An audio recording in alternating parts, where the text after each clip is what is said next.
Mas? Sudah, Kak. Sudah. Oke, ini apa ya? Selamat pagi teman-teman semua. Ini untuk yang grup M e-commerce dashboard yang udah kita kerjakan. Ini mohon maaf tapi agak sederhana karena kita agak buru-buru ngerjainnya. Sedikit disclaimer. Terus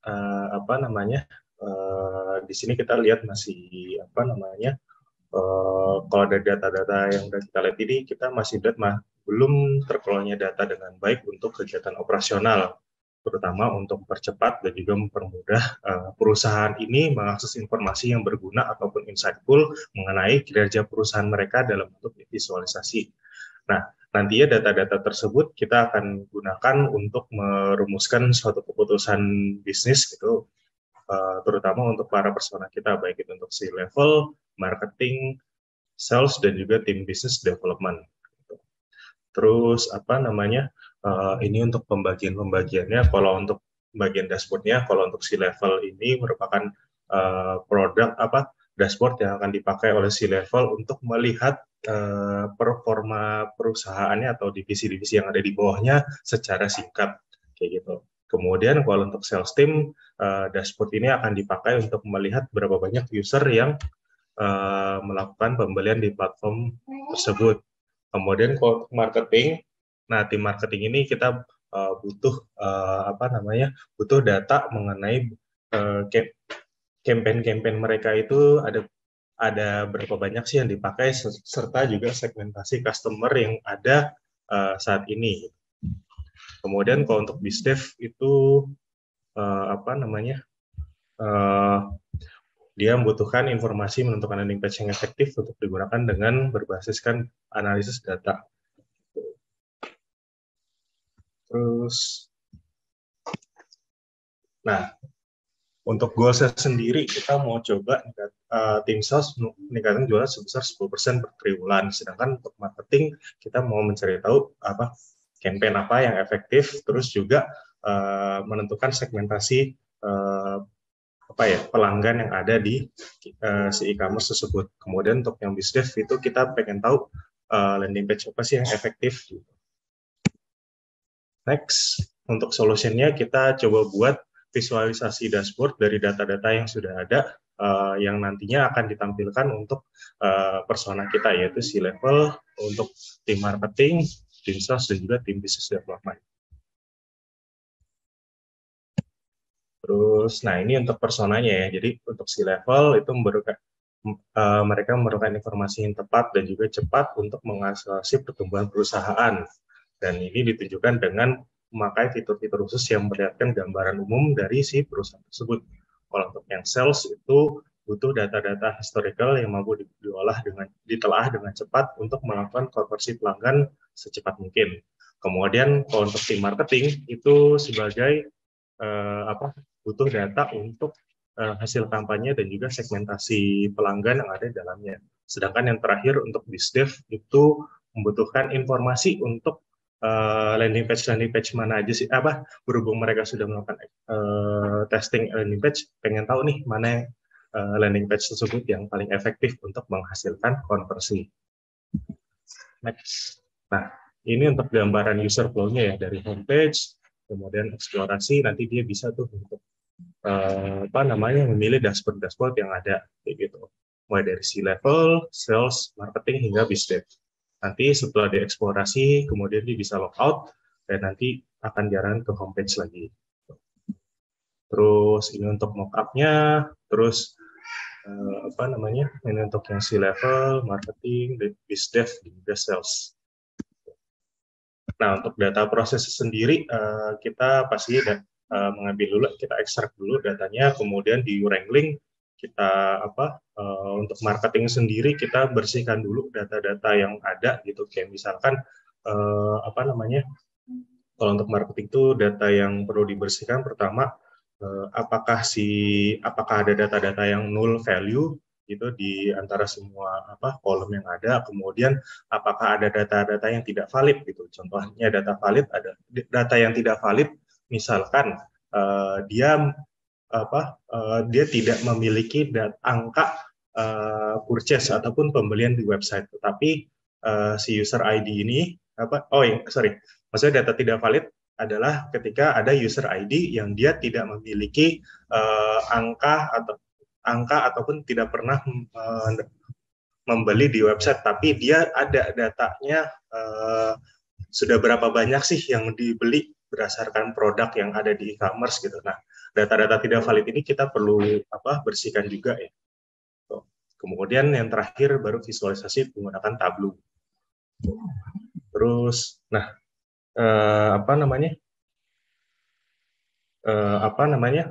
untuk demonya sendiri, Mas Pras boleh ini dulu. Ini disclaimer, ini agak terpisah ya dashboardnya karena satu dan lain hal gitu. Mas Pras mau present dulu yang demonya apa saya dulu yang marketing? Halo? Halo? Mas Pras? Oke. Oh ya udah, saya dulu deh kalau gitu. Cek. Cek. Oke.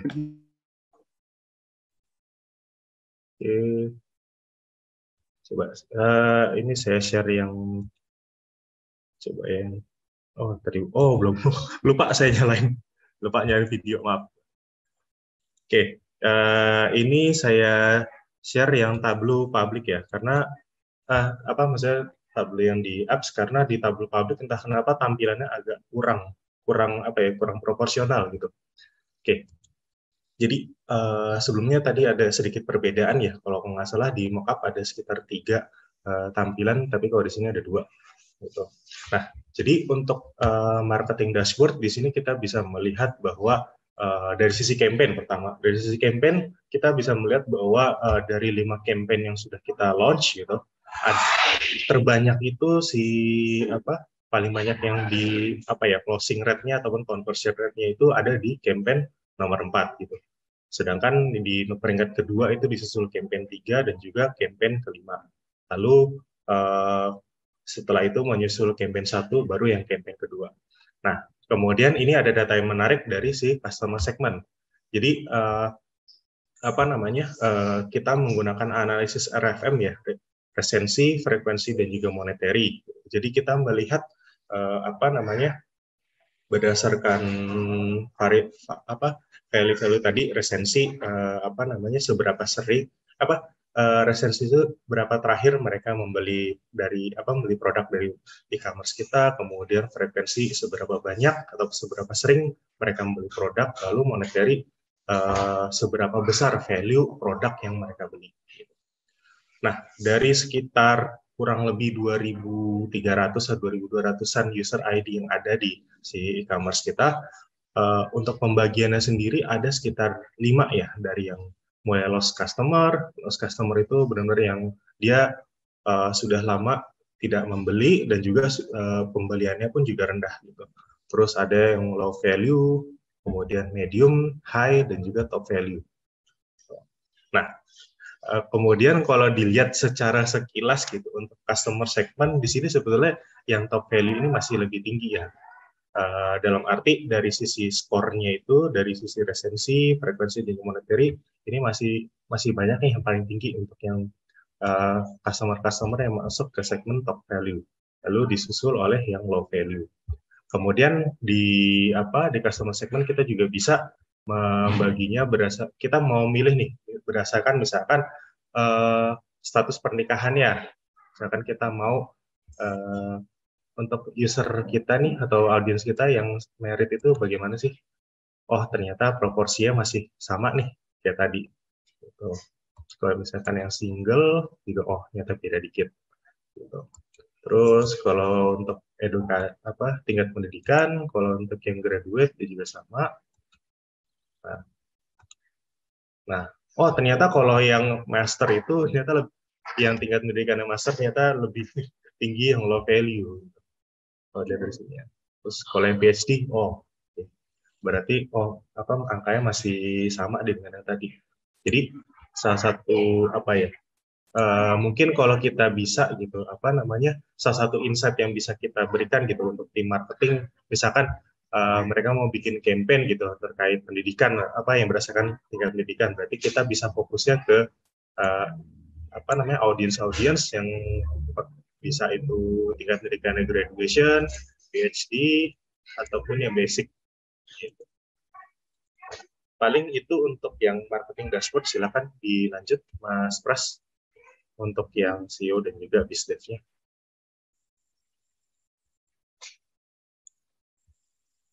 Silakan.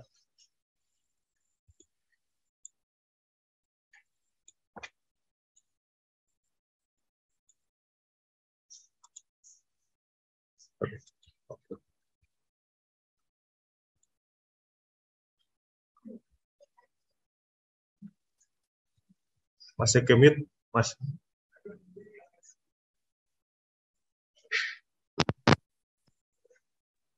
Nggak bisa ya? Cek. Oke. Apakah sudah terdengar? Iya. Sudah kedengaran? Oke, baik. Selanjutnya, saya akan menampilkan dan mencoba memaparkan terkait dashboard business development dan C-level. Nah, yang pertama masuk ke page-nya terlebih dahulu dan selanjutnya kita klik explore. Oke, di sini ada beberapa kontainer gitu yang menunjukkan informasi dari C-level. Yang pertama itu ada total sales yang menunjukkan total keseluruhan dari sales di periode tertentu. Selanjutnya ada total customer agar mempermudah bagi C-level untuk mengetahui seberapa banyak customer yang telah dia guide atau dia raih gitu. Selanjutnya ada beberapa order yang telah terjadi. Selanjutnya ada campaign acceptance rate yang tadi telah disebutkan oleh Mas Dimas, dan ini diambil rata-ratanya. Selanjutnya ada rating rata-rata supaya mengetahui kinerja dari sales dan ini agar ratingnya itu bagaimana gitu ke depannya dan untuk mengimprovisasinya. Dan selanjutnya ada dari konklusi dari business development tentang A/B testing. Nah, di sini tetap menggunakan page lama gitu kesimpulannya. Dan selanjutnya ini ada sales dan forecast. Dan ini sebetulnya hanya untuk target. Jadi ketika udah sampai sini kira-kira ke depannya berapa sih gitu. Kita bisa sih mencapai ke tahap prediksinya ini gitu. Nah, ini menjadi batu loncatan untuk melakukan improvisasi bisnis. Dan selanjutnya ini juga menampilkan terkait dengan produk mana aja yang paling laku gitu. Dan yang terakhir ada sales nih, regional sales. Nah, ini semakin warnanya biru semakin banyak total sales-nya. Dan selanjutnya langsung ke business development. Nah, pada business development ini ya bertujuan untuk mengetahui landing page mana yang sekiranya paling efektif untuk diterapkan gitu. Entah itu yang terbaru atau yang lama. Yang pertama itu hasilnya itu ya tidak signifikan gitu. Jadi tetap sama aja dari yang baru maupun yang lama gitu. Jadi yang menggunakan landing page yang lama. Di sini juga ada statistical value-nya juga, terus konklusinya itu menggunakan yang lama. Di sini juga ada control grupnya itu berapa, treatment grupnya berapa. Nah, terus dibagi lagi control group dan treatment group, ada number of user facing out page, terus ada yang new page juga. Dan ini ada untuk melihat gitu kinerja dari p-value dan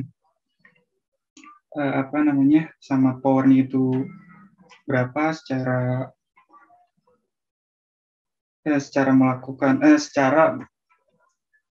pada saat melakukan eksperimen, dan ini kontrol versus treatment pada conversion rate gitu.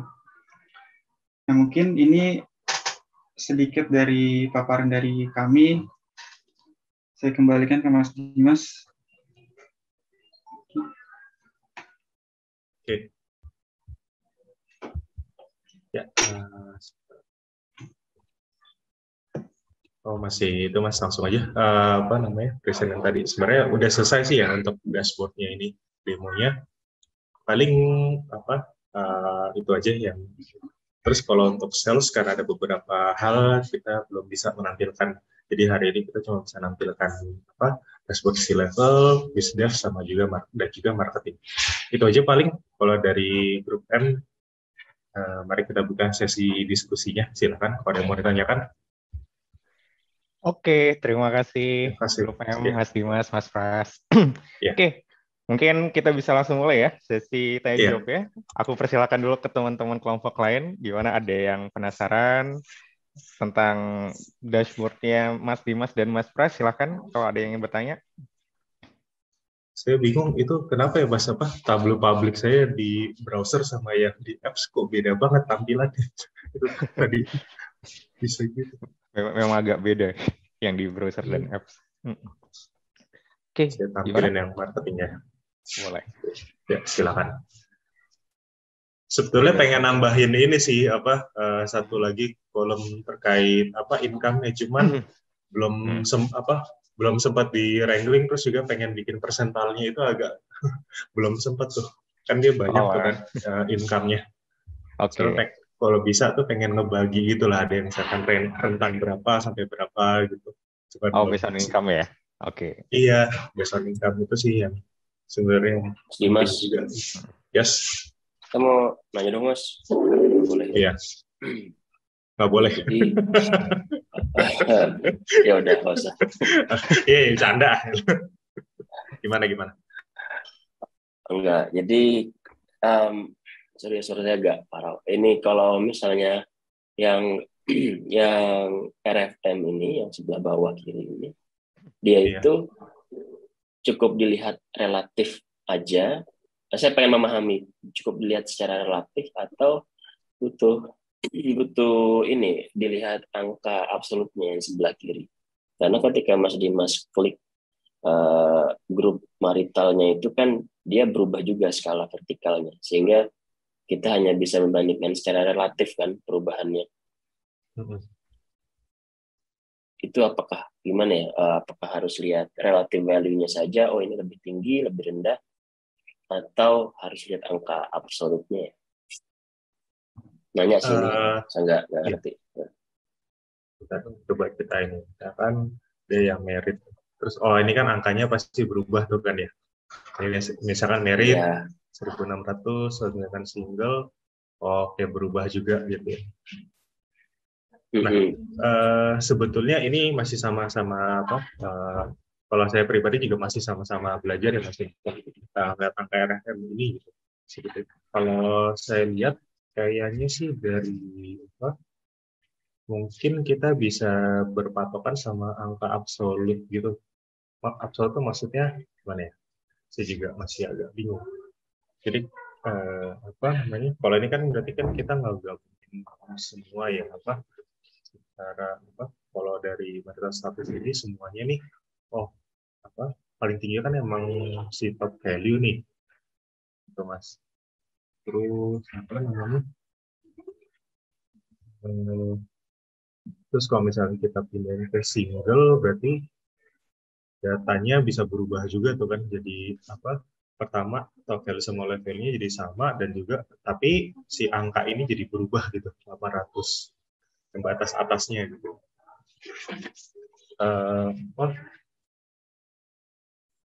Sorry Mas, tadi absolut sama apa lagi angkanya tadi?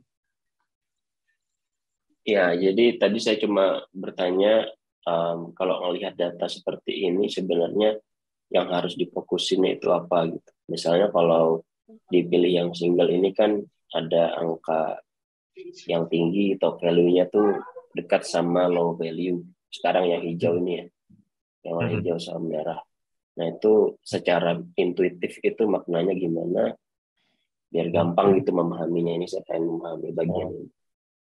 Oh, coba ya, kalau kita lihat, misalkan kita bedah satu persatu ini kan, kita lihat, kita berarti fokusnya ke ini dulu ya, misalkan kita pengen menargetkan segmen yang, pengennya yang low value aja nih, gitu. Low value, untuk kedepannya kita mau coba targetkan yang top value aja. Nah, tapi kalau untuk melihat marital statusnya, siapa sih yang mau kita kejar gitu kan ya, Mas? Berdasarkan marital statusnya, gitu nggak sih? Oke Mas, di copy Mas. Terus, thank you. Oke, tapi nggak apa-apa ini sekali juga pengen tahu juga gitu. Misalkan single, oke, ini berarti top value masih sama ya, tapi dia angkanya cuma 800 gitu. Cuma kalau yang misalkan merit gitu, ternyata 1.600-an nih. Nah, mungkin dari data kalau lihat sekilas gitu ya Mas dari sini, kayaknya kita bisa nih menargetkan si audiens yang memang dari secara marital status tuh emang merit gitu, karena dia top value-nya juga tinggi kan tadi misalkan dibandingkan yang single gitu. Tapi perlu dicatat bahwa dia kalau untuk merit yang low value juga tinggi juga nih, bahkan hampir mirip gitu. Jadi mungkin kita bisa cari alternatif lain, target audience yang marital statusnya di luar merit gitu sih, Mas Ari. Ya, ada lagi Mas? Kira-kira? Terima kasih. Sama-sama. Nggak ada Mas. Nggak ada. Ya. Mudah-mudahan jelas ya Mas. Kalau nggak ada ini juga nanti cari tahu lagi karena memang masih baru lah untuk konsep RFM ini. Gitu. Oke, thank you Mas Ari. Sama-sama. Oke, thank you Mas Ari. Thank you juga Mas Dimas untuk jawabannya.